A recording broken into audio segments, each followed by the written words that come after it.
Happy Troy boy. Happy Troy, happy Troy, happy Troy. Hello, everybody. It's Mutants Masterminds Monday, and I am the disembodied voice of Troy, and I'm turning the show opener up just a little. Hello to everybody who's been hanging out. I want to thank everyone who stopped in earlier to help us with our sound check. You know, you just got to have all the pieces of the puzzle in place, and then hear the intro music for the first time. I'm so excited. Right? Just a nice little bed of music to sort of happy. Yeah, it's kind of like a little cocktail. Your hosts. Yeah, exactly. We're not happy. Nicole says, I guess Troy is happy today. I am, I think sometimes my happiness sound may be compensating for the unhappiness. No, I'm kidding. Today, things are sounding wonderful, and I have two of my favorite human beings on stream today. It's, of course, Crystal Frazier, Steve Kenson. Hello, you two. Hi there. How you doing, Troy? I am doing so good. How is your queester? Stop calling it that. It's so funny. Somebody on the internet registered me as the first person to have coined the phrase queester. I would not claim that if I were you. Talk to me, friends. Crystal, how was your weekend? How are you doing? What's going on in the world? The weekend was very good. We were very busy. I got a lot done, which is a thing that can happen when you don't just lay in bed for 3 hours checking Twitter. Yeah, I love it. That's me calling myself out and no one else. But I think it's relatable to many people. And Scott Alfred says, today's a good day because we get a stream. This is a stream for you. I was going to say, Bob Petit, who, Bob, you may be neck and neck with, I do have a couple favorite names to say, names with a good mouthfeel, like DT Sketchpuccino, that's a good one. But Bob Petit is a good one, and he says, yay, Ostriel praise the bunny sex goddess. All right. Sure, that's where you're at. Steve, how was your weekend?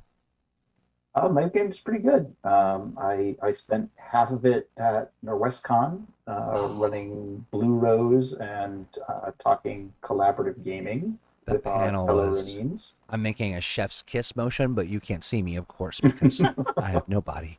That was a great panel. Thank you. Yeah, I thought it went well. And I checked in on your stream for Blue Rose. That looked like a lot of fun. And you had someone on there. Now, was that a real accent or was it kind of a character accent? It seemed like a British accent. You're probably talking about Lynn's accent, in which case her British accent is very real. I was going to say she did a really great accent. He was very believable. Yes, Lynn has a lovely accent. It looked like a ton of fun. And guess what I noticed about our games at NorwestCon? What's that? They all had one thread in common. Jonesy. Yeah, Jonesy played in all of them. Yeah. The Jonesy thread that kind of kept it all together. I like that guy.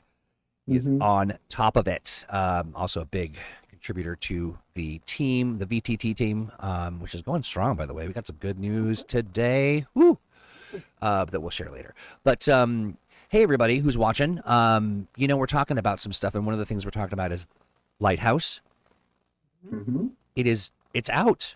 Danger Zone's Yes. Lighthouse, yeah. And we were going to sort of explore that as a set dressing and kind of how to use that. And why don't you explain, Crystal? Well, I mean, the danger zone is, I'm not gonna lie, mostly in there because Excalibur had a lighthouse as their headquarters for a good chunk of their run. And so it just seemed natural to put it in there for other people who wanted to have weird magic style campaigns where they cross dimensions and yet have a place to call home. Aquaman lives in a lighthouse these days too, doesn't he? When he's not hanging out in Atlantis. There you go. Lots of superheroes live in lighthouses is the lesson to take away from here. But specifically, we really played up the lighthouse's role as a navigation point and as a shining beacon of civilization, literally, in like rugged, difficult terrain. So both of these are ways to use the lighthouse where, you know, it is an isolated point that touches on things people won't know about or don't want to know about. We definitely dip into bits of Lovecraftian style cosmic horror because this is also the danger zone that talks about diluvians, which is, we have deep ones in Earth Prime that are offshoots of Atlanteans, and they worship weird otherworldly gods and goddesses, and diluvians are a thing from another dimension. They're sort of fish, shark, frog, ape people that live deep underwater and build their cities far away from the light above, and they live forever. So the older they get, the bigger they get. And we also have stat blocks for elder diluvians, who, by the time they get that old and big, are powerful psychic monsters that can kind of direct entire cities to do whatever they want. And then we have them interacting with humans because they can't reproduce on their own. They have to strike weird bargains with surface folk and communities to give new generations of diluvians. Weird isolated fishing villages. That is the assumption, but not necessarily. We talk about the possibility of having a diluvian hybrid.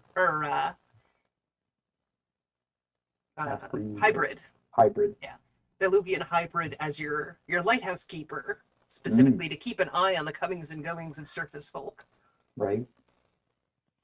And lighthouses are great, mysterious places to have, you know, weird murders and, you know, unexplained phenomenon going on as far as that goes. Yeah, it is. I mean, I've lost track of the movie now all of a sudden. That lovely Natalie Portman movie where the laws of physics change. I always think of Horror at Fang Rock, the Doctor Who episode that's set at a lighthouse. But yeah, I mean, lighthouses tend to be like the literal X on the map for a lot of weird mysteries and strange science fiction or weird magic stories. I'm looking at the chat, and Nicholas Morrow caught the thing that cracked me. You just see your like weird murders, and I just thought, like, the sheriff is like, "All right, everybody, we've got a spate of weird murders." Right, not normal murders. Weird ones. Weird ones. Weird murders. Very weird. He was drowned in candy canes. We're still trying to figure out how it happened. They were all sharpened to a point and stabbed into his. Let's see. Scott Halford says no, that's a normal murder. That is pretty normal, actually. I will tell you, I have a younger sibling, and that was almost his demise every holiday. I really wanted to, just get him real good. Okay, so Scott Alford says, Diluvians sound cool as hell. Especially knowing Spanish, as diluvio is Spanish for torrential rain. Yeah. Diluvian we pulled from the Latin antediluvian, which means pre-flood. Yes, that's right. That's right. The audio is semi-robotic, Nicholas says. Okay, now that can't be right. Yeah. Check on Facebook. I'm sorry that it's semi-robotic. I don't know. I don't know why that horror of Fang Rock, the British TV, The Thing, says Sean Vieira. Pretty much, yeah. I was wondering when I was a kid. I thought you could just go find a lighthouse and just live in it.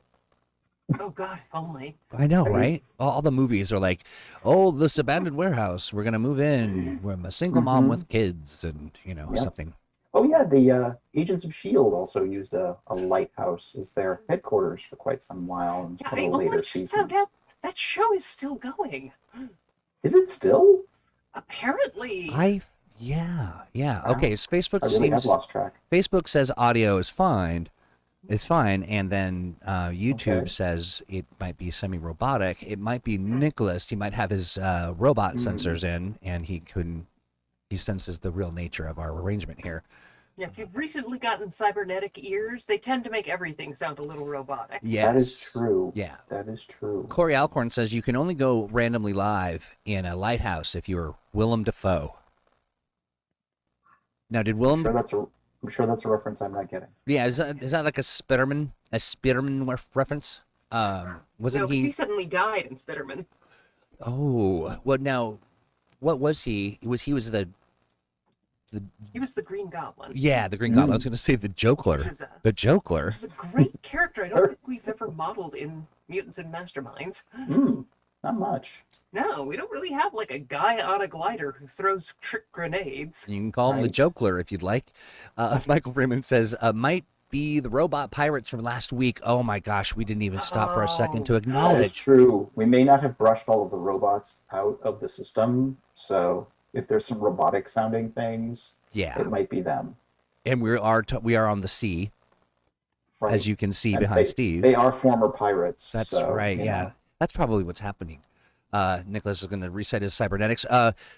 Just to pause for a moment to say what fun. Now I know we had some technical challenges.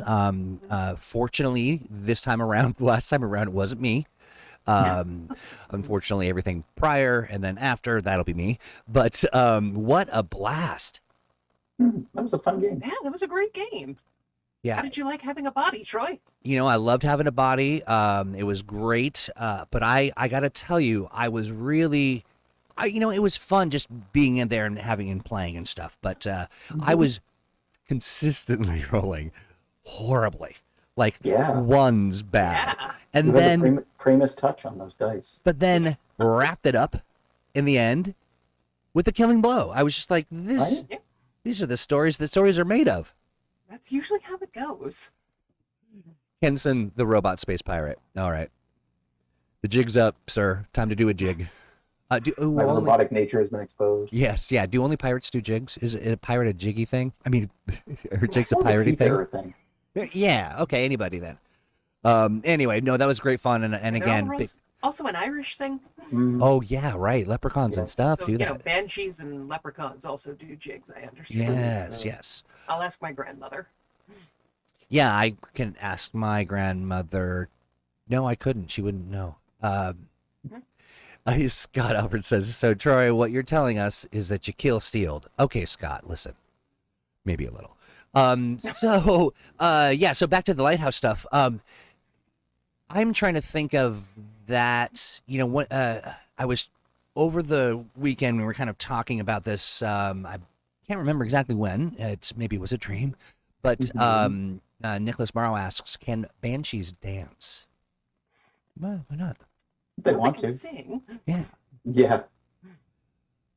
Brian Scott said, Troy had a body. What tomfoolery had happened when I was gone for so long? Brian, you got to check out the last stream that we did. Was our big what was it? Let's play. Yeah, Live play? it was our live play. I'm trying to remember. It was Siege on Siege of Starhaven. Starhaven. Yeah, it was really good. No, it wasn't the best. Maybe didn't deliver throughout the whole. I blame the dice, but towards the end, that was good. Are we Banshee or are we Yeah, Dancer? We learned that we probably should have brought along at least one person who knows how to investigate crimes. Yeah. It turned out we were not the optimized team of the Freedom League for this particular No. adventure. No, but it was fun. There was some. But we were good at punching and threatening people until they told us what we wanted to know. I do remember one point that just still sticks out of my mind where Crystal's character, Lady Liberty, was giving the speech and you're going to do the thing. And I was really inspired just in real life. I mean, we charged up. I went back and watched it again and it's a real joy. Super, super fun.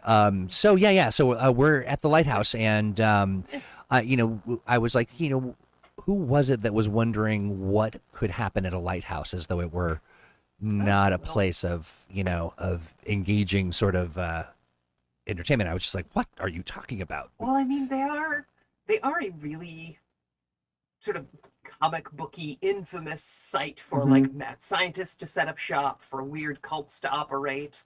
So like Right. they're we talked about heroes having headquarters in lighthouses, so they're good strongholds for your weird, more recluse characters.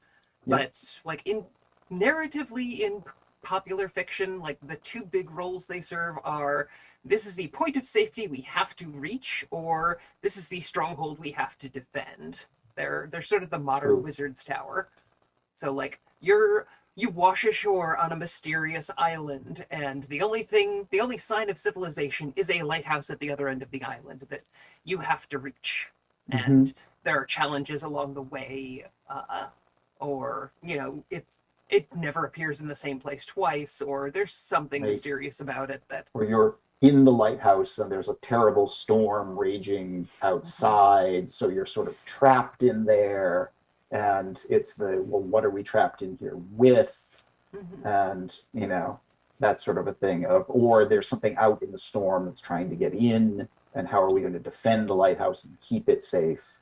Those sorts of scenarios. Somebody mentioned Yeah. the notion of the lighthouse as a dimensional nexus, Yeah. and that's something they played around with in Excalibur, for example, and just taking the whole notion of the lighthouse being sort of between two worlds even further. Yeah, and I mean, that's the big thing. A lot of its role story wise is narrative. So like, Hmm. Yeah.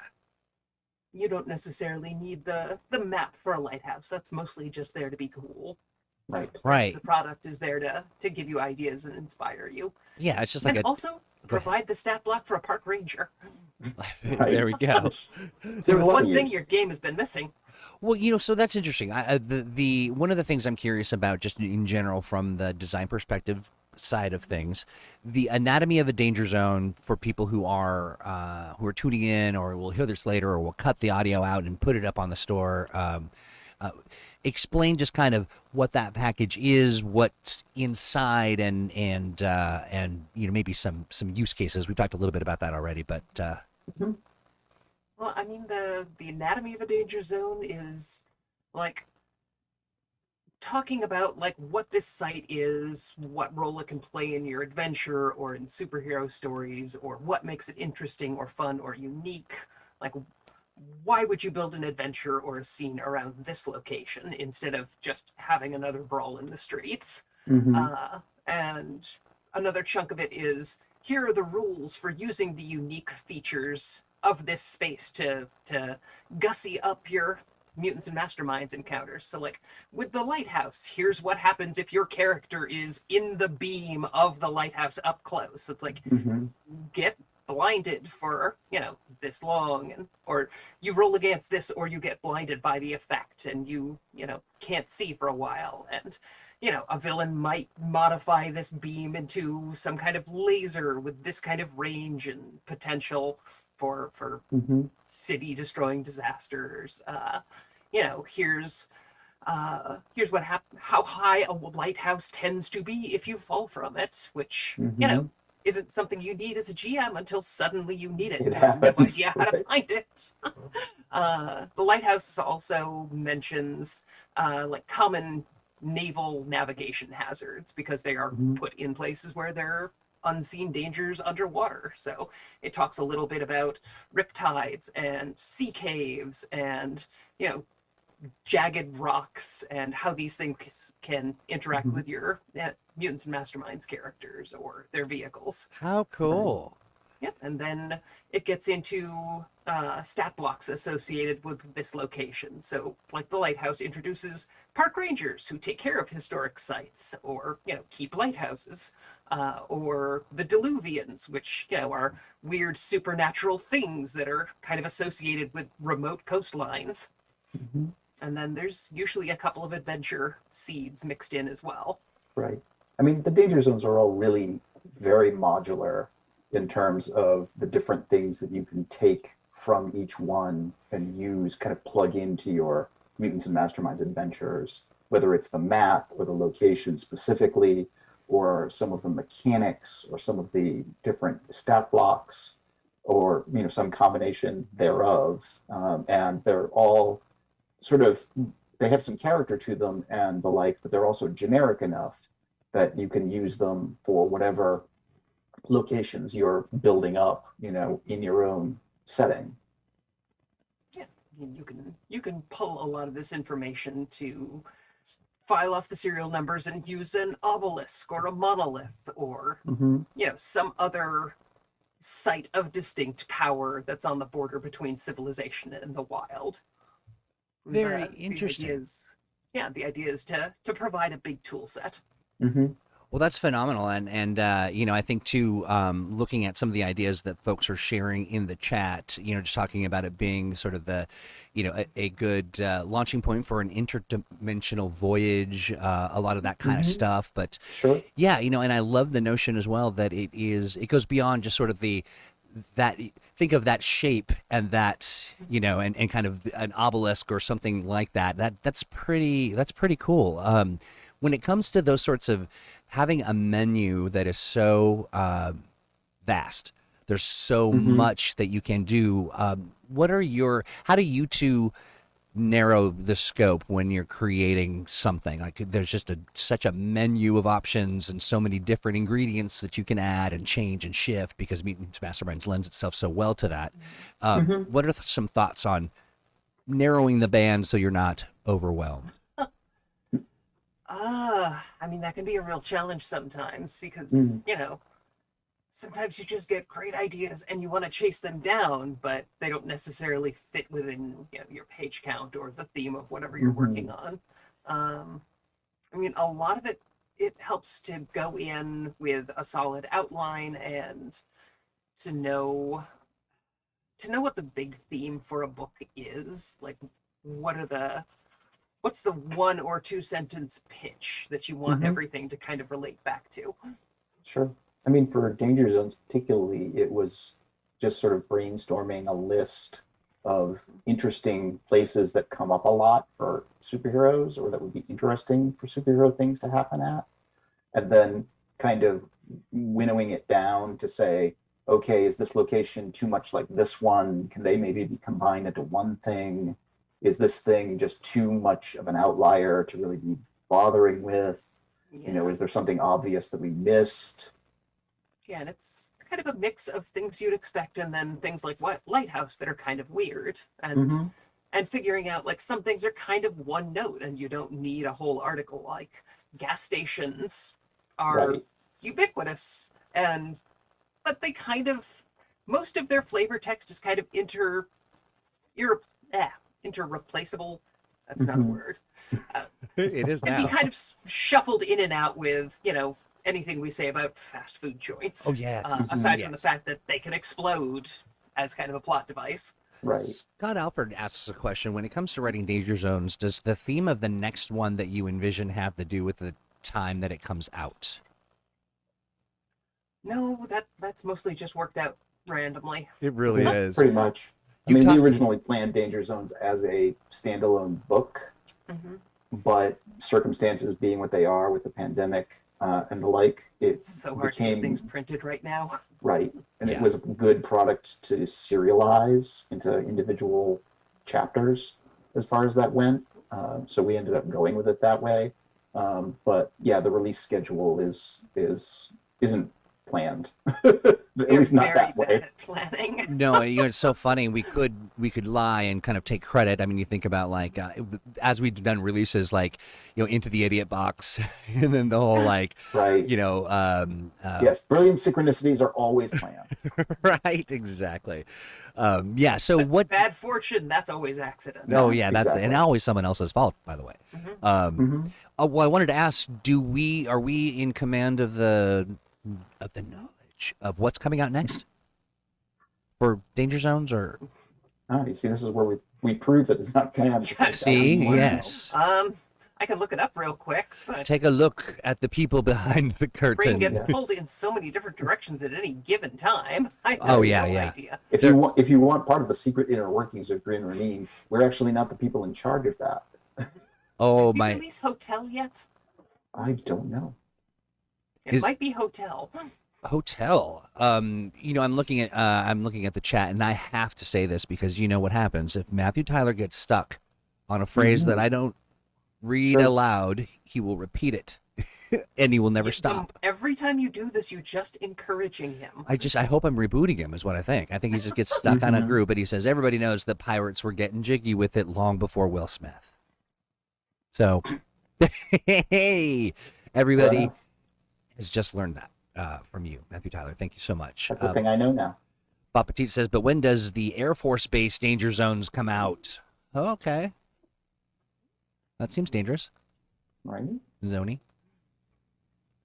Yeah. Do we have a military base? No, We we don't do. have a military base.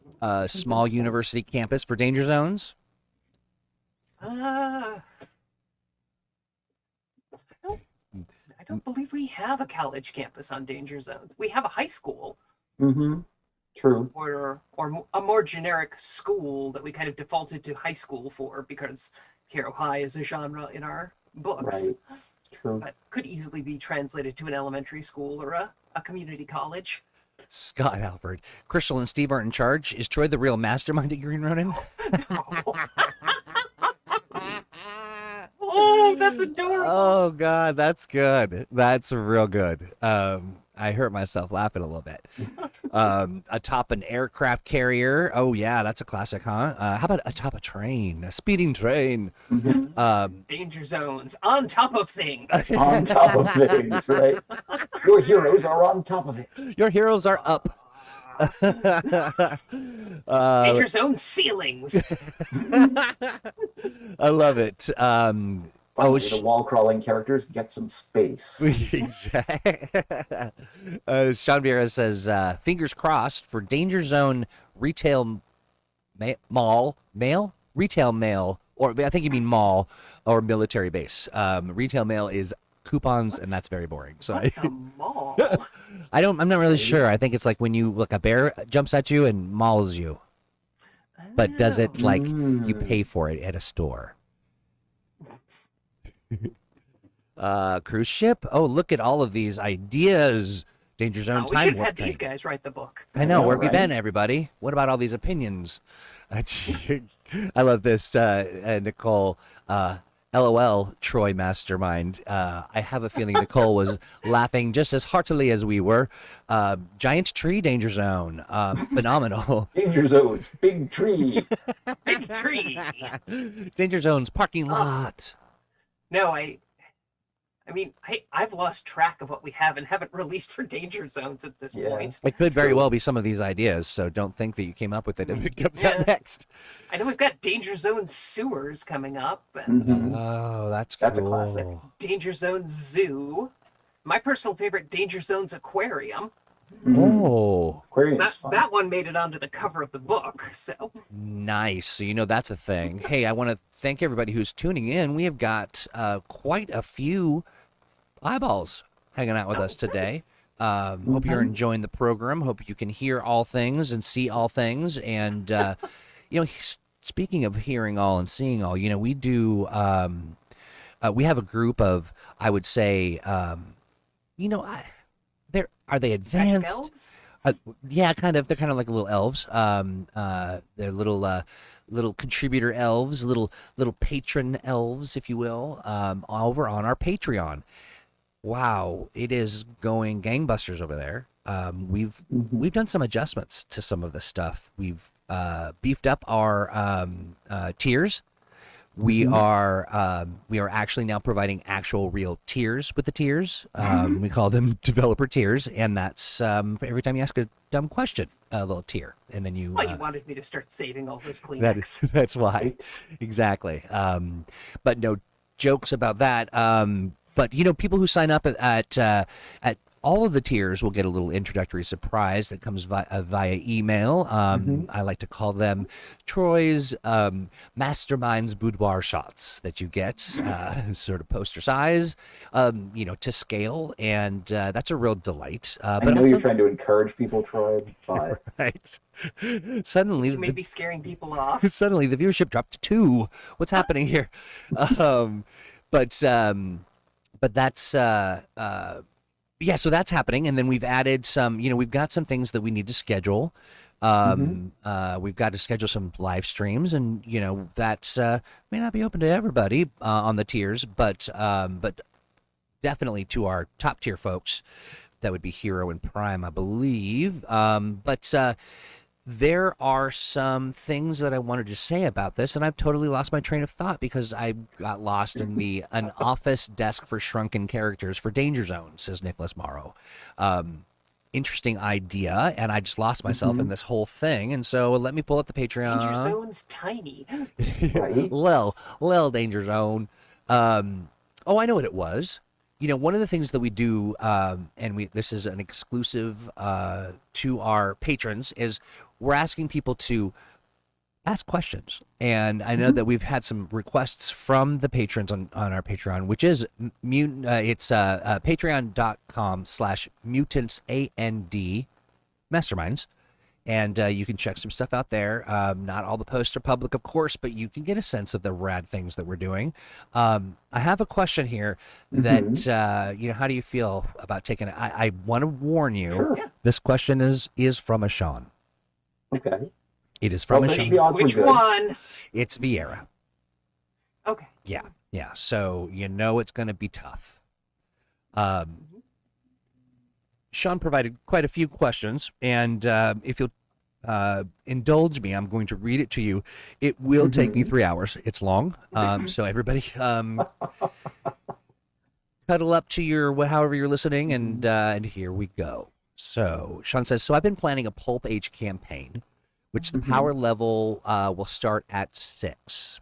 However, he's been finding that power points 90 for a PL 6 are just too few when designing archetypes for the game. Going back to 2nd edition, I think I found the answers in Agents of Freedom, where they suggest a Super Spies campaign be a PL 6 with 120 points, like the power level suggests. Now, I'm going. This campaign is going to start out in the Pulp Age, then turn into a Golden Age, so 1938 campaign, and then a final pre-Silver Age, so 1946 to 1950. Now, I'm thinking that the power level should change as the time advances for the campaign to reflect the changes in the comics from the period.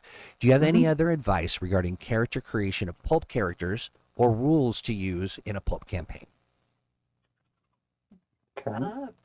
I would, especially with a pulp era campaign, look at the rules or suggestions for niche protection.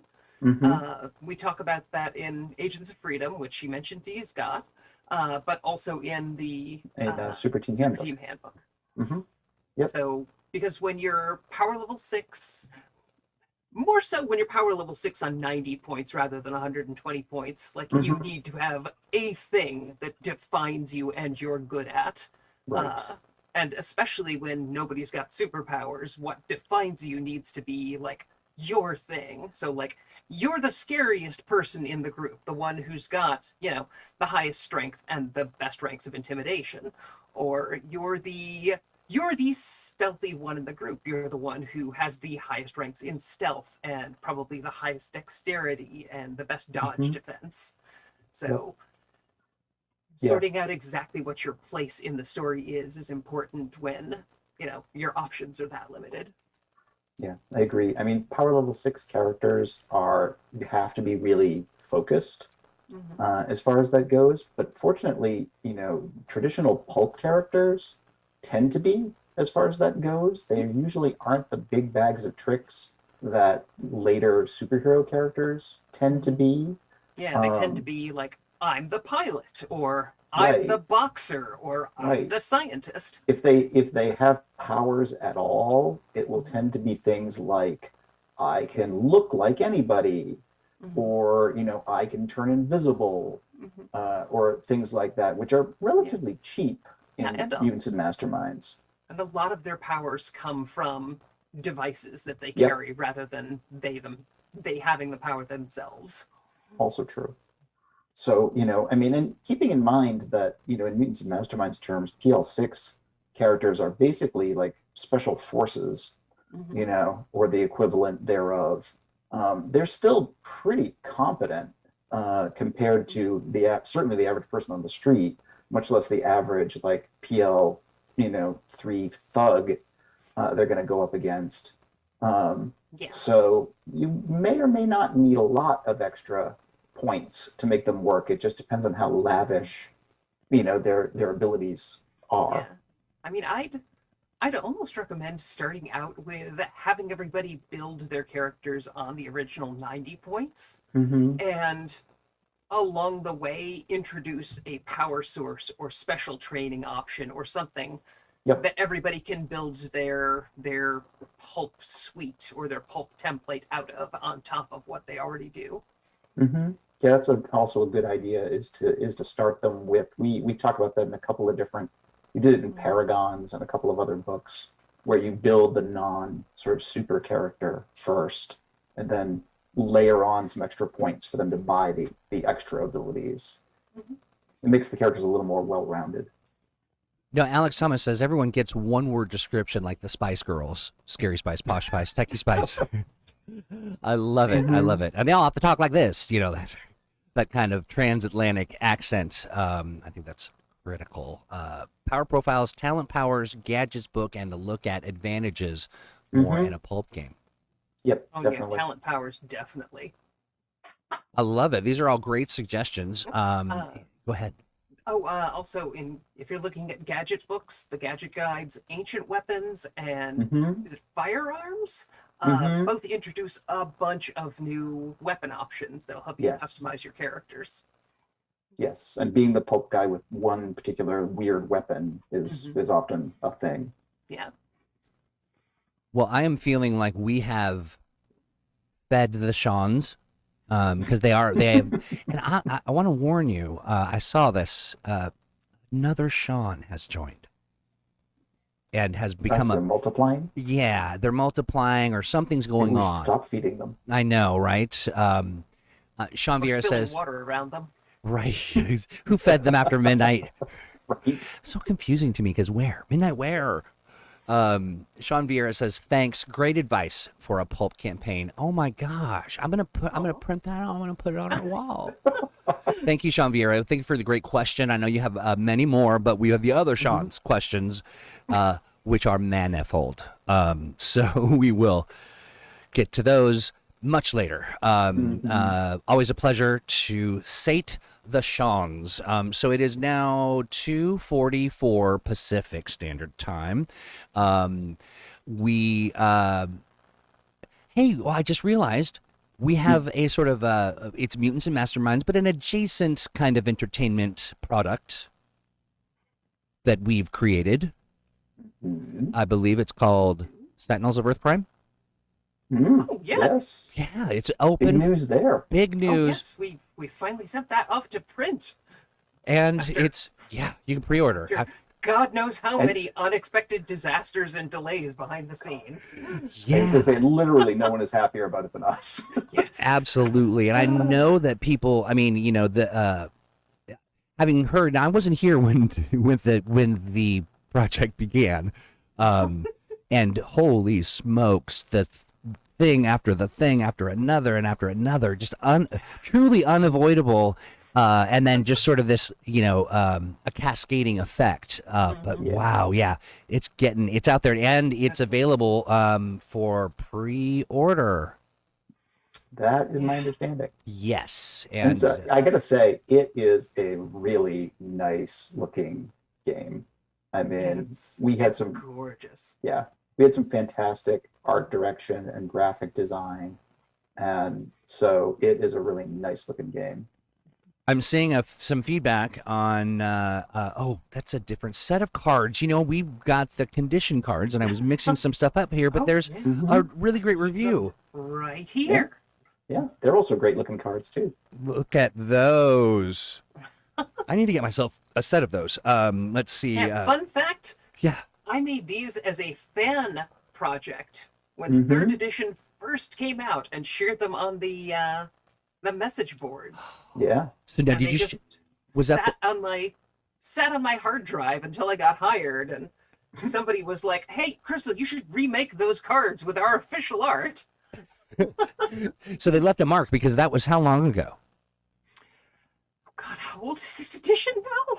Right? 8 years? 9 years? Wow. Yeah, something like that. You know, magic stuff was happening on the on those forums, and I'm imagining we're talking about the Oh, the Atomic Think Tank? atomic think Mhm. tank. Yeah. Yeah. Now, here's the deal. There were some people who were like, "Oh, we wish we could have that back," and so we've got the data. And then when we got the first clump of data, but it didn't have the that section of the forums, so we're like, oh shoot! And then we dug a little deeper, and we found that, and now we are trying to figure out how to process it and get it out there. But I think that there are probably some other things in there that we can resurrect from the team, from Steve, from Crystal, and then we can maybe release it through the Patreon first. And then share it with the world. I mean, you know, who knows? Who knows? It'll be fun. But I'm, you know, when thinking about the cards here, it says these came today. I'm very happy with my purchase. This is the Mutants Masterminds condition cards. Cards have a great layout, look awesome, and are easy to read. These will enhance my GMing, especially at cons. I opted for the card case too, and that is a nice hard plastic, and it fits the deck perfectly. I got that too. recommend. I did not, and I regret my choice. Yeah. It's pretty nice. Yeah, I'm going to do that myself. But for our, we dropped a link to the Danger Zone in there for the Lighthouse, and then the... I think the Sentinels of Earth Prime stuff is through Backer Kit It right sure now. is, yeah. You can pre-order through Backer Kit, and I will drop that link. I'm see it right now. But yeah, it's... real pleased to have that moving on its way out the door and Yes. being delivered Yes. to fans of the game. Now I'm not familiar with the actual card game itself, and we're a part of that universe then as sort of like a See, it's a game, but it uses cards. Right. like a card game or game for cards or anyway, you're a card. I haven't played Sentinels of the Multiverse in a couple of years now. I couldn't tell you how to play it. It's a really interesting cooperative game in that you basically play a hero, and your heroes go up against a deck of cards that represents a villain, and so you're sort of playing against the game itself as far as that goes. In that the cards you turn over for the villain determine sort of the things that the villain does, and you know how your heroes confront them, and there are different decks as well for locations that sort of modify things and create additional opportunities and challenges. And I think one of the cool things about Sentinels of Earth Prime, in addition to the fact that you get to play a bunch of Freedom League characters going up against villains like Omega and Hades and things like that, is that it's compatible with the Sentinels of the Multiverse game, so you can mix and match heroes and villain decks from the other game, and have like a multiversal crossover adventure, which I think is really cool. I just like the idea of fighting Omega in Subterra. Right? I think that sort of stuff is fun. Makes me want to know what the story is there. Right? Why is he in Subterra? What could he be up to? Mm-hmm. He doesn't need kaiju. He can make his own kaiju. Mm-hmm. What is kaiju? Giant monsters. Yeah. Oh, I thought it was. Godzilla. Well, what's kudzu? Kudzu is a Japanese vine that's invasively taking over a lot of the southern United States. Different Nice. giant monster. I see. I mean, kind of monstrous, but less radioactive. Right. Topples buildings, but very slowly. the slow and steady squeeze. Also delightful in a salad. Mm. Delicious. Just there we go. I've dropped the Backer Kit link for the pre-orders. Take a click on that and check it out.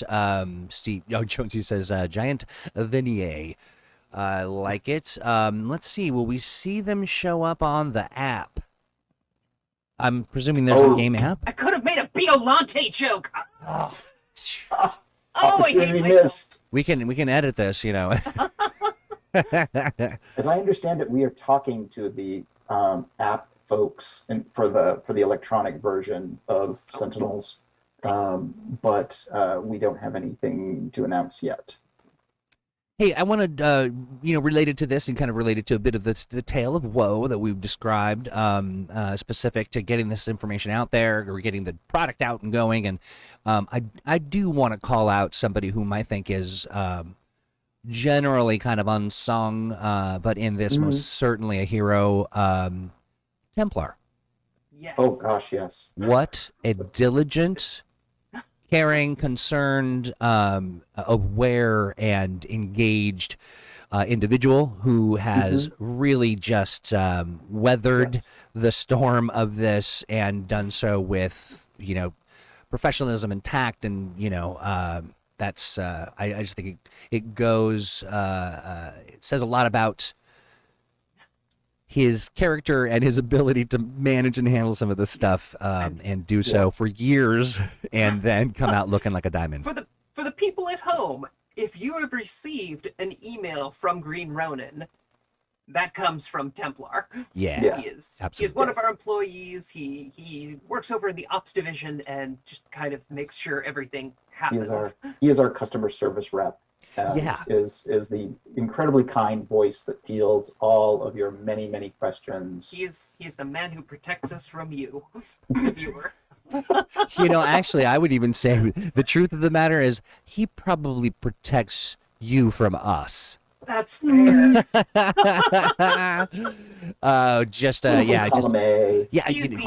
He is the gentle, warm ocean separating these two feuding lands.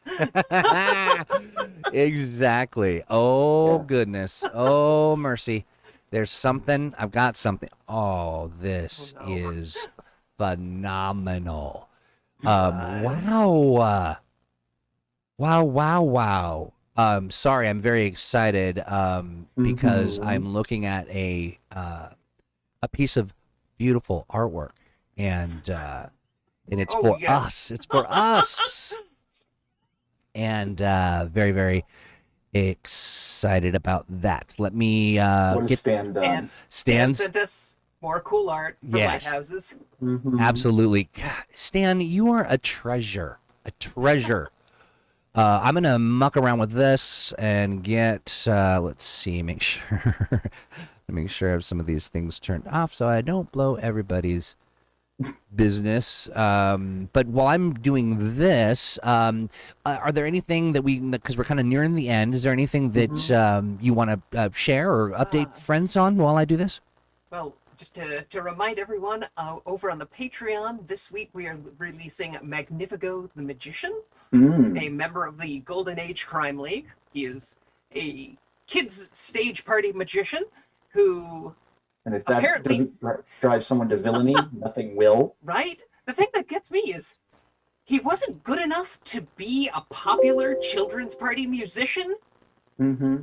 So he turns to the much more challenging task of learning the arcane arts. Right.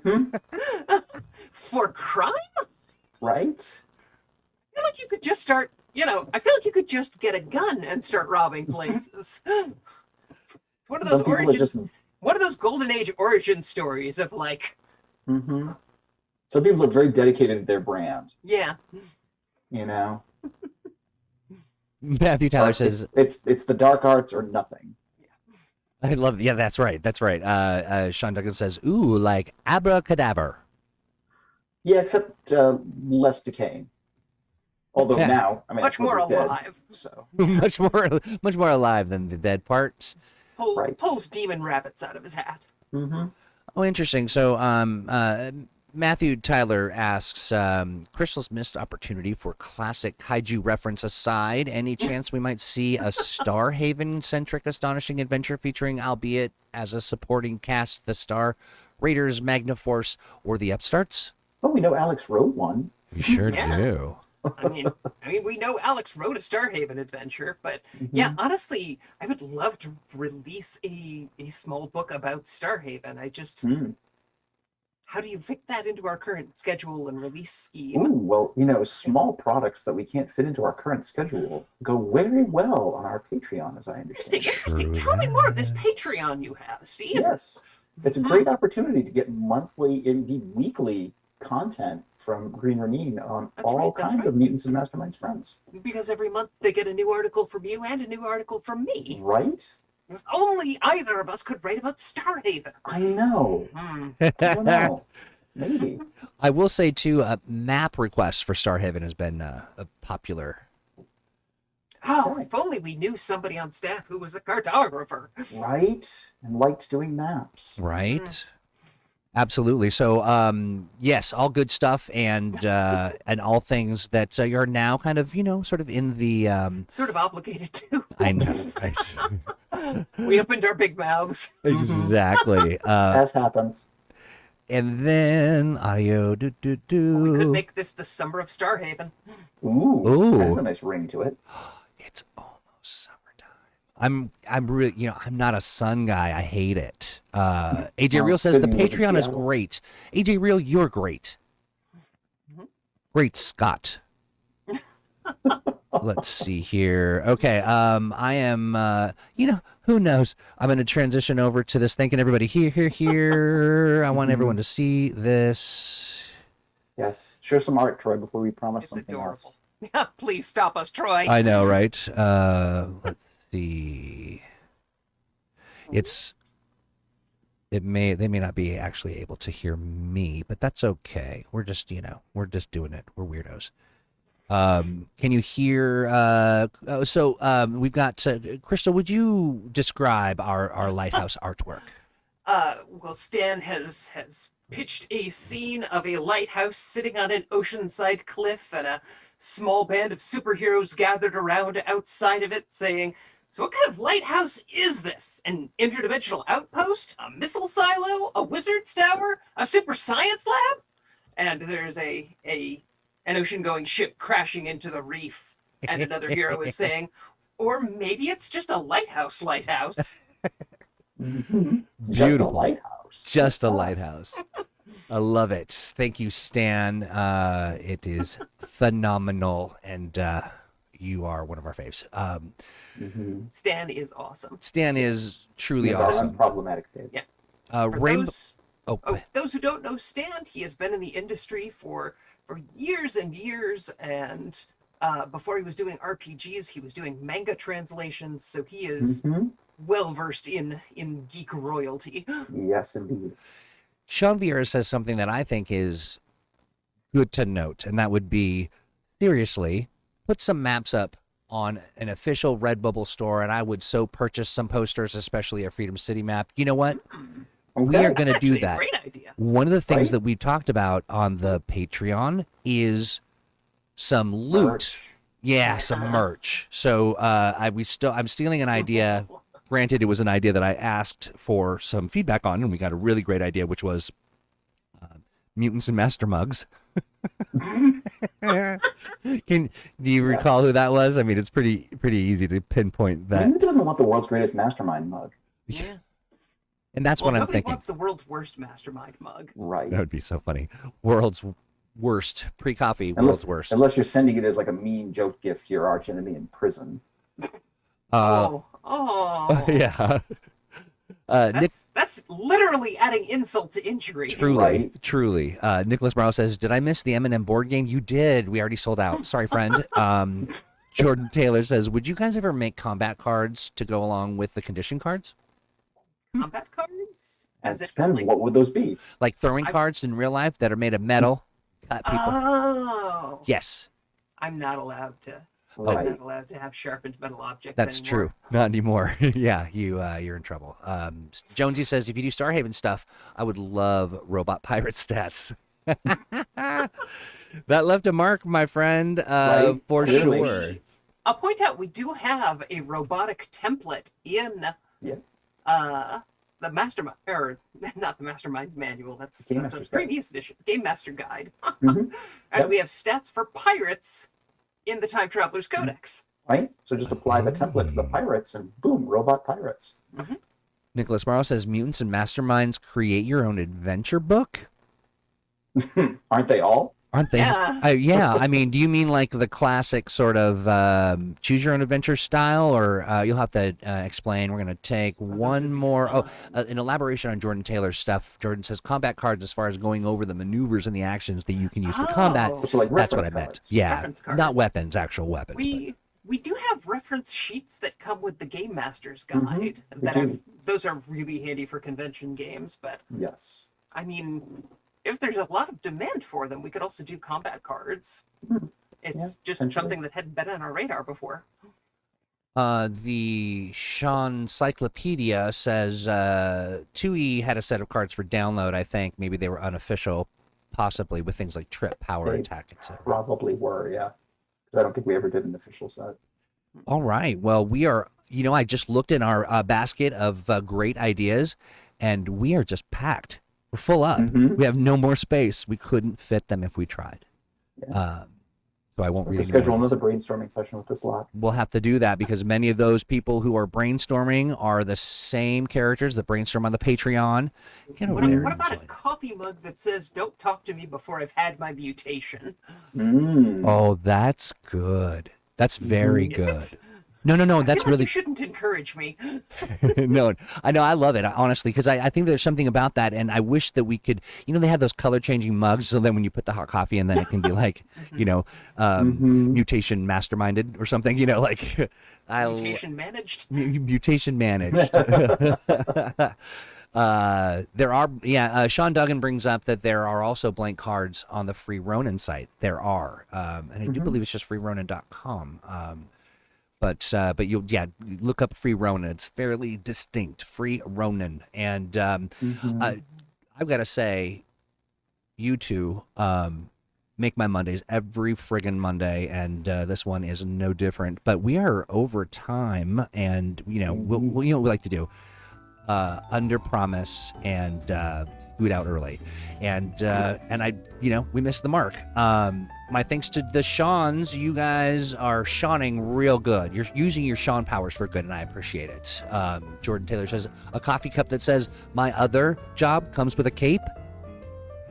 I like that. Okay. A great question for us to roll out, which would be Bob Petit says, Crystal, how you liking the DC Superhero Girls show? Oh, I love it. So good. It's a Right? ton of fun. Oh my god. All right, there you go. If you haven't seen it, it's super fun. It's cute. It is such a warm and excited, love letter to the DC universe. Fantastic. Sam Brown says, great show as always. Thank you for making my Monday. Stan, thank you for the great artwork. Thanks everyone for the great questions. Wonderful stuff. Steve, before we roll out, do you have anything that you would like to share with the world about the special project? It's just Kenson related. Gosh, I don't think so. How are things over on the Patreon? I've got Patreon content coming out on my Icon Patreon later this week. Nice. And we've got more from the Mutants and Masterminds Patreon. And I think that's as many Patreons as I can juggle. And there are a lot of Patreons going on, Right? but There are a all lot. great ones. And then, Crystal, what's going on with you? Anything that you want to share or encourage people to do? I mean, I want to encourage people to get vaccinated as soon as they can, but Yes. remember, keep your masks on and stay socially distanced, And- whether you're vaccinated or not. Exactly. Absolutely. Do what we can to limit the spread of variants until we know more. With that, we will end the show. Thank you all. We will be back, well, me primarily, with Owen Casey Stevens. He's going to be here hanging out. We're going to do Thursday with Owen Casey Stevens. That's the title of the program, and the man behind the program, which is he and me. So we'll be doing that at 2 p.m. Pacific next Thursday. And I want to see, I'm checking the calendar. So that's the 8th. On the 15th, which is the Thursday after the 8th, we're bringing on some drive-through RPG people, and we are going to kick off the Age Creators Alliance. Oh, exciting. Another sort of percolating project that's been sort of sitting, sort of in the nest, ready to hatch for some time now. And hatch it will, by gum. I don't know why I said it like that, because I never use that term or phrase. That, you know what it means? It means it is time for us to depart. Thank you, everyone. Have a wonderful week. Thank you to... Take care, old chum. Yes, pip, old shoe. And I will look forward to seeing everybody next Mutants and Masterminds Monday. Goodbye, everyone. Take care all. Bye.